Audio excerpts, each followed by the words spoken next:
L'arbre qui donne la vie et la guérison. Boire l'élixir de la vie. Frères et sœurs, je n'hésite pas à le dire, c'est votre doute, votre propre doute qui vous tue. Et d'ailleurs, le Seigneur ne dit-il pas lui-même que mon peuple meurt faute de connaissance. Frères et sœurs, une parole encourageante est comme un arbre qui donne la vie. Mais une parole méchante brise le cœur. Tout ce qui existe l'est par le pouvoir de la parole de Dieu. Cette parole peut aussi vous guérir de toutes vos maladies, si du moins vous suiviez les recommandations du Seigneur. Car le salaire du péché est plus que la maladie. Le salaire du péché, dis-je, est plus que la maladie. Frères et sœurs, croissez plutôt dans la connaissance de notre Seigneur et Sauveur Jésus-Christ. À lui seul soit la gloire, maintenant et pour l'éternité. Amen.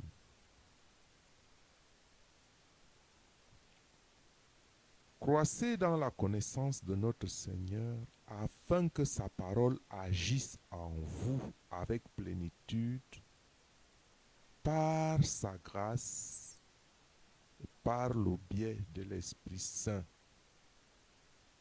Frères et sœurs, soyons un royaume de sacrificateurs, parce que personne ne peut se tenir debout devant Dieu s'il ne s'est pas donné entièrement à Jésus-Christ. C'est pourquoi je vous exhorte, dit Paul, frères et sœurs, par les compassions de Dieu, à offrir vos corps comme un sacrifice vivant, saint, agréable à Dieu, ce qui sera de votre part un culte raisonnable. Ne vous conformez pas au siècle présent, mais soyons transformés par le renouvellement de l'intelligence, afin que nous discernions quelle est la volonté de Dieu, ce qui est bon, agréable et parfait. Paul dit que par la grâce qui lui a été donnée, il recommande à chacun de ne pas avoir de lui-même une trop haute estime, une trop haute opinion de soi-même, mais de se revêtir des sentiments modestes, être humble selon la mesure de foi que Dieu a départie à chacun. Car comme nous avons plusieurs membres dans un seul corps et que tous les membres n'ont pas la même fonction, ainsi, nous qui sommes plusieurs, nous formons un seul corps en Christ. Et nous sommes tous membres les uns des autres, puisque nous avons des dons différents, selon la grâce qui nous a été accordée. Que celui qui a le don de prophétie l'exerce selon l'analogie de la foi. Que celui qui est appelé au ministère s'attelle à son ministère. Que celui qui enseigne s'attache à son enseignement. Et celui qui exhorte à l'exhortation. Que celui qui donne le fasse avec libéralité, avec joie. Que celui qui préside le fasse avec zèle. Et que celui qui préside, qui pratique la miséricorde, le fasse avec joie. Donc, frères et sœurs, ce sont de nous combattre les uns les autres parce que chacun a reçu de Dieu un don. Exploite ce don pour le bien de ton prochain. Paul continue en nous disant que la charité soit sans hypocrisie. Ayons le mal en horreur, attachons-nous fortement au bien.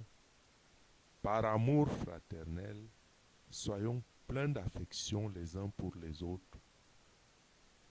Par honneur, usons de prévenance réciproque.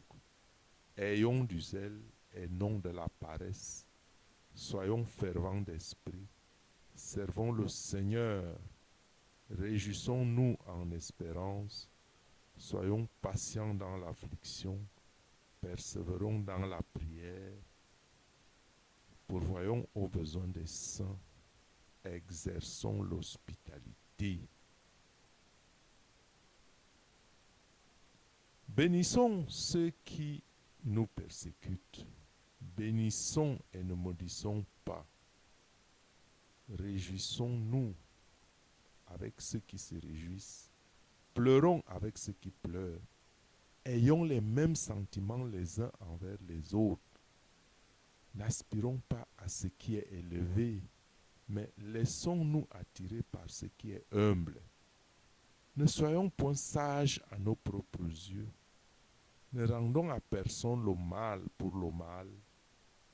Recherchons ce qui est bien devant tous les hommes. S'il est possible, autant que cela dépend de nous, soyons en paix avec tous les hommes. Ne nous vengeons point nous-mêmes, mais laissons agir la colère, car il est écrit, à moi la vengeance, à moi la rétribution, dit le Seigneur. Mais si ton ennemi a faim, donne-lui à manger. S'il a soif, donne-lui à boire. Car en agissant ainsi, ce sont des chardons ardents que tu embrasses, que tu amasses sur sa tête. Ne te laisse pas vaincre par le mal, mais surmonte le mal par le bien. Bien difficile, n'est-ce pas? Bien difficile que je vous demande de vivre un monde à l'envers.